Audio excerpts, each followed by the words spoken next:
Hey everyone, Chris here with more stories in cardboard. I wanted to do a video where it's a response video to Dave at Blue Jacket 66.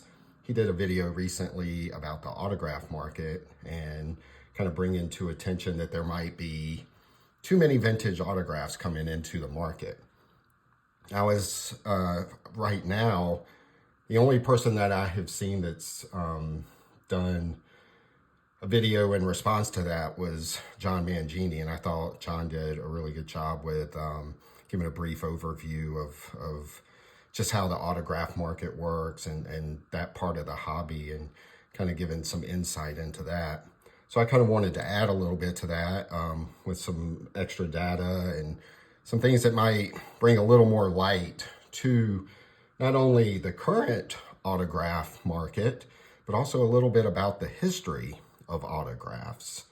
Bear with me a little bit. I'm getting over a cold in which I lost my voice. So I think I'm pretty much got that back, but who knows where this is going to go. So I may sniffle, I may cough once or twice, hopefully not, but just kind of bear with me a little bit, and bear with me with the maybe a little bit of the clunkiness of this video. I'm not really used to showing magazines or hobby publications, which I'm going to be doing in this video.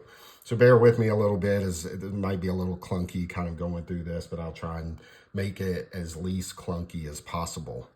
So Dave's premise was he kind of started out with there being possibly too many vintage autographs coming to market here recently. And he also mentioned Mickey Mantle as being one of those, that there seems to be a lot of his autographs coming to market. And in his opinion, it seemed like there were just too many coming to market. And he talked a little bit about back in the day that autograph collectors thought it was taboo to get cards signed. They thought it devalued or defaced the card, and there were just very few people that got them signed. So what I want to do is I want to kind of push back on that a little bit, just and show a little bit of history on getting cards signed and things of that nature, to just kind of give you an idea. Now, before I do that, I will say this. I'm someone who, I started collecting autographs through the mail in 1983. And I heard exactly what Dave said. I heard there were people who would say, don't get your cards signed. It devalues them, it defaces them. There was that notion out there. So he is absolutely correct in that. Whereas he's correct in that, there are also quite a few people out there that were getting cards signed. Me personally, I actually sent in 1983, I sent a 1933 Gaudi Carl Hubble card to be signed by him through the mail. So it was something that people were doing. And I personally believe that there are a lot more vintage autographs out there than people realize. Now, some are definitely more rare than others, but I'm hoping this video will shed a little more light from the perspective of a long-term autograph collector that I was, and just kind of give you a little bit more information. So let's talk about Mickey Mantle first. As you can see here, this is from a 1980 Sports Collector's Digest, and you see the line here lining up for Mickey Mantle's autograph.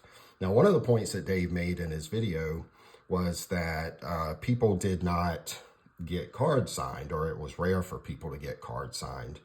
They tended to get baseball signed, photos signed, and things like that.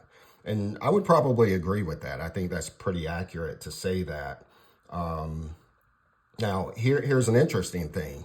So whereas Dave says what he finds appealing in an autograph, he thinks baseballs are the best thing to get signed, that they present the best, and then index cards after that. Me, I'm a little different. I love the look of a signed baseball card, especially a vintage baseball card.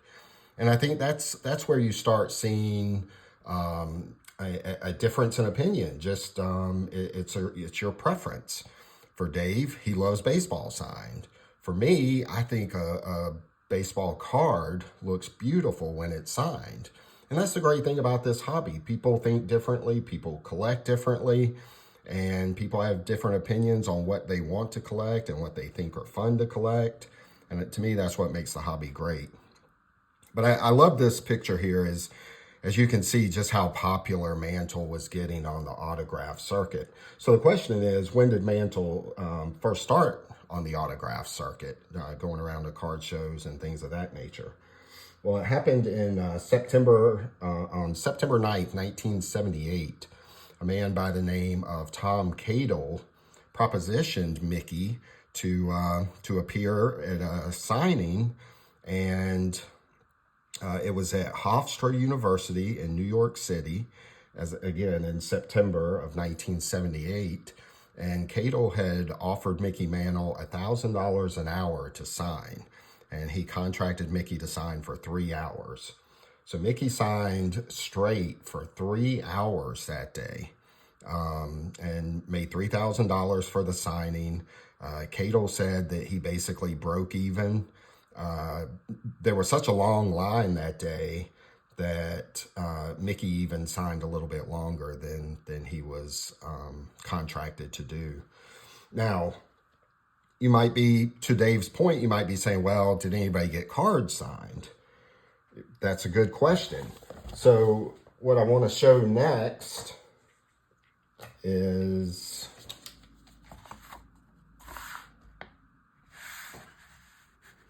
this. This is The Trader Speaks. And this is from September of 1978. And this is really interesting because what you see here, you see right here, this person says, will pay. Need a collector going to the Hofstra show to get Mantle's autograph on my cards. So this person, at least this one person, had the forethought to get Mickey Mantle's autograph on baseball cards.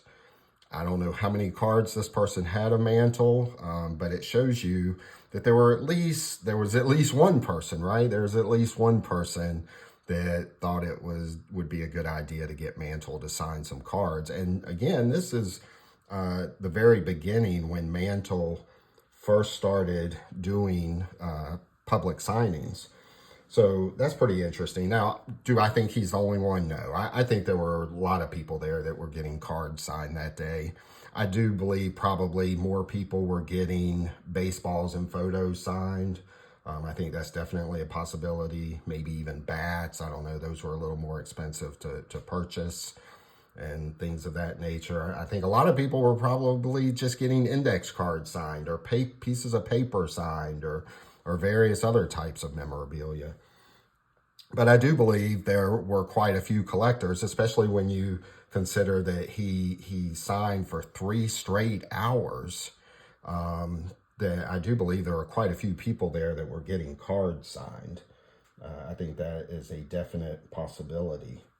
Now, the next thing that I want to show, well, let's look in this particular. This is just kind of to show, let's see what we do here.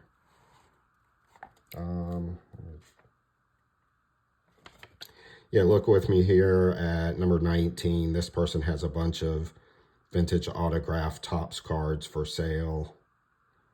It just kind of shows that not everybody thought it was not very smart to get vintage baseball cards autographed. And then also page 38 in that very same TTS, you see up here at the top, this person had some Gaudies that he was auctioning, some signed Gaudies. So that shows you people were also getting some pre-war stuff signed. Let's see, the next thing I want to look at, this is December 1978, The Trader Speaks. This person had some diamond stars, some autographed diamond stars that you can see there that they were auctioning off for sale. And flip the page, they also Had some 1933 Gaudis up there at the top of the page there that they were auctioning off. What are we going to look at next? October 31st, 1979, Sports Collector's Digest. This just kind of shows someone, look up here at number 7. They had 76 different autograph cards, real nice condition, many good autographs.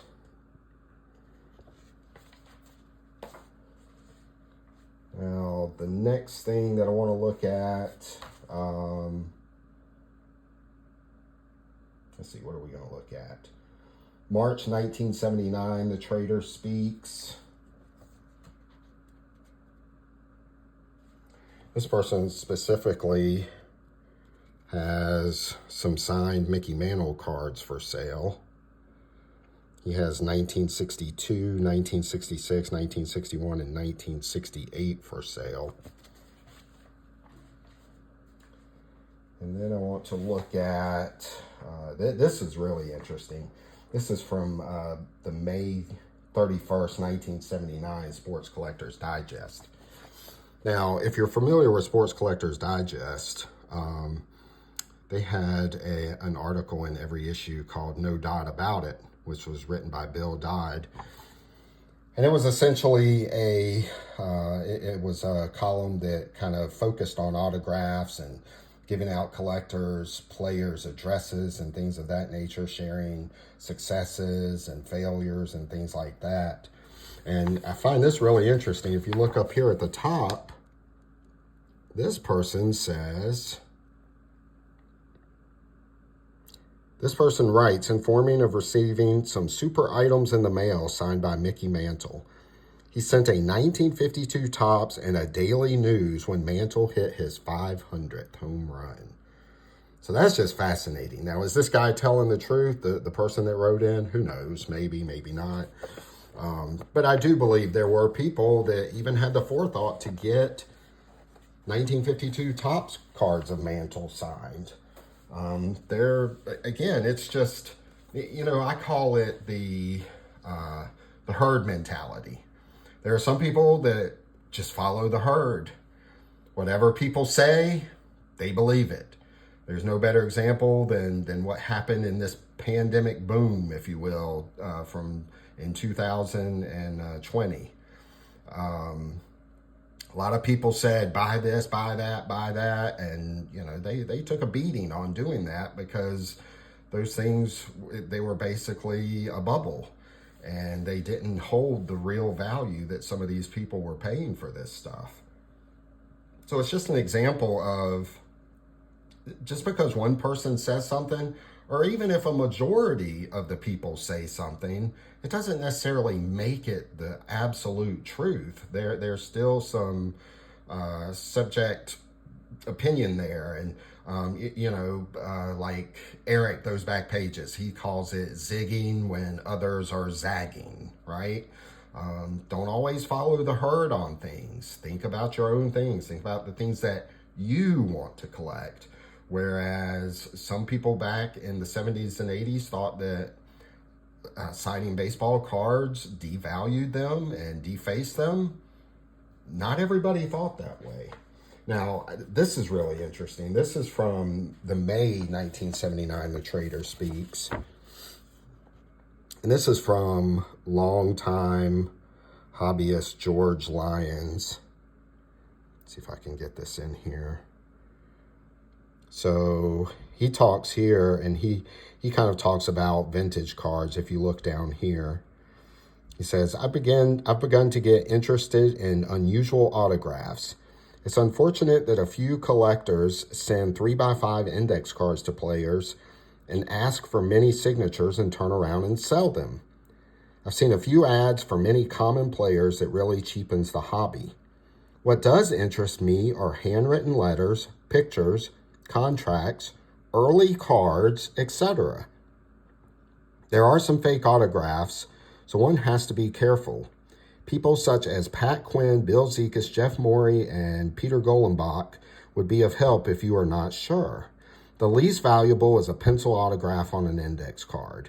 From there, one progresses to ink cuts, checks, signed recent cards, Bowman and Topps, which, if you understand the hobby back in the 70s, modern cards were considered your 50s Bowman and Topps cards, all the way up to group pictures and pre-1900 cards. So George Lyons, who to me is, I find it interesting that when people talk about hobby history, they really leave this guy out. He really knew his stuff, was responsible for handling massive amounts of cards, and not just cards, but bringing quality cards to collectors' hands. Cards like, I know for a fact he was at least responsible for discovering one Honus Wagner, two Eddie Planks, and I think 6 Napoleon Lajoies, the Gaudis. And so, you know, he even had the forethought of thinking about cards, autographed cards, vintage cards being something that you know, held some value and people would actually want to collect those. So I want to wrap this up and talk about some of the autograph pioneers. You saw Jeff Morey's name mentioned there. I'm going to put a link to a phone interview that someone did with Jeff Morey back in 2007. Now, Jeff Morey started collecting autographs through the mail, I think in 1952, and he was sending out tobacco cards to get signed. And his motto, and he says it in this interview, is if there's a card out there, it's better to have it signed. And that's what he did. He had a massive collection that he sold through Mastro Auctions in 2001. But I think you'll really find that interview interesting. But then it also shows some pictures of his some of his better tobacco cards that he got signed. And he also got multiple cards signed by Ty Cobb when he met him at the Baseball Hall of Fame at one of the induction ceremonies. I think that was in 1959 when he did that. So that's really interesting. Shows pictures of those Ty Cobb cards. So I think you'll really find that interesting. But you also had people like Max Schrager, who may have been the first full-time baseball autograph dealer. He would send out just tons and tons of requests. I know of someone who actually autographed with him outside of baseball games and also dealt with him. And this person started collecting autographs through the mail in 1966. And one of the things Dave mentioned was, I think he mentioned Jackie Robinson, how there couldn't possibly be this many Jackie Robinson autograph cards out there. But the thing about Jackie Robinson is Jackie Robinson was a tremendously gracious signer. He pretty much signed anything you sent to him. And this particular person that I'm speaking of actually had several Jackie Robinson cards that were autographed by him that he got by sending through the mail to Jackie in the late 1960s. So there are quite a bit of those out there. Another person I want to talk about real quick is Conrad Anderson. Now, Conrad Anderson, again, he's another guy kind of from the same period who was sending out massive amounts of autographs and selling them. And like we saw in that one thing where George Lyons was talking about how he didn't really like people sending out all these multiple requests and getting people to, players to sign multiple times and then selling them. Well, here's the thing. Whereas it may not have been the best thing to do, it's actually good for people in the hobby today because it has made it easier to get people's signatures, especially people like Tris Speaker, who are somewhat affordable because a lot of these people sent out multiple requests and brought a lot of those autographs into the open market. So it's not a totally bad thing. Now, I did make a comment in Dave's video where I think I misspoke. I said that I had seen a picture circulating of Conrad Anderson, who there was a letter from Ty Cobb saying to stop writing him. I don't believe that was Ty Cobb. I believe that would have been Roy Pitts, who was another hobby pioneer who had the letter from Ty Cobb where Cobb told him to stop writing to him and asking for his autograph. But I believe the one with Conrad Anderson was actually his teammate Sam Crawford, where Crawford had told him to stop asking for his autograph. Now, you may see, and I have one of these in my collection, a index card signed to a Connie or a Conrad. I actually have one that is signed to Conrad Anderson. If you see a 3x5 index card that is signed to Connie or to Conrad, very good chance that that is an original from the Conrad Anderson autograph collection. He passed away, I think, sometime in the early 90s and ended up selling out sometime shortly before then of whatever he had left. There are some other guys like James McAllister, Ralph Winnie, and Jack Smalling. Those were all hobby pioneers for the autograph collectors. So what was Dave's point in making this video? A very good one. He was scrutinizing the number of autographs that were coming to market. And I think that is a very important thing for all people to do. I don't think you can over scrutinize, especially autographs, because there are forgeries out there. There's this misconception that if it passes PSA authentication, that it's 100% real, or that if it doesn't pass PSA authentication, it's 100% fake. That's just not the case. At the end of the day, these people are given an opinion, and for the most part, you don't even know the people that are, well, you really don't. You don't know the people who are giving you an opinion on it. And so I think I think every individual autograph should be scrutinized. I don't agree that there's too many coming up on the market right now. He gave some examples about some auction houses that currently have a lot of autographs either coming up or in their auctions in the 2023 season. But then if you go back into 2022, they had very few.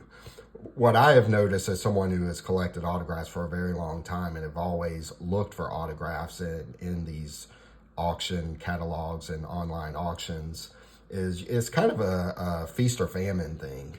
You'll go a few months where there's nothing, and then you'll have someone who brings a big collection up for auction, and I think that's part of the discrepancy that Dave is seeing there. But again, he is absolutely right for wanting to scrutinize autographs because especially now that they are really becoming more valuable, you are going to see more and more people try to pass forgeries in that nature. So this video ran a little longer than I had hoped. I am going to put a link to that Jeff Morey interview in my description. It is really, really fascinating. Even if you're not an autograph collector, I think you'll really, really enjoy it. Gives you the mindset of how collectors think. It's really interesting. And I think that's about it for right now. I do hope you'll leave a comment. Tell me what you think about this. I don't usually ask people to like or share my videos, but I will ask you to do that this time because I think this is an important interview or an important video that sheds some light on some things. Thanks for watching, and we'll talk to you later.